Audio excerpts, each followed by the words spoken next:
How to know if someone is in another call in Messenger. Hello guys, this is Atticus and welcome back to App Hacks. In today's video, I'll teach you guys how you can know if someone is in another call on Messenger. So let's get started. First, open up your Messenger app. After you open it up, you can simply go to any chat that you want. And here, if you want to know if this person is in another call, you will need to call them too. So simply tap on the call on the top right. Now here, if the call connects, it will mean that the person is not in any another call. But if the call does not connect and it disconnects saying the call ended, it will mean that the person is on another call and they're busy. So that will basically mean that they are in another call and they cannot pick it up. So yeah, that is basically how you can know if someone is on another call in Messenger.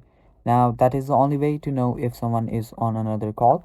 So if you want to know someone is in another call or not, you will have to call them.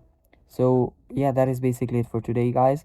Thanks for watching. If you're new to App Hacks, go down below and hit the subscribe button and stay tuned for more upcoming tutorial videos. Bye bye. Take care.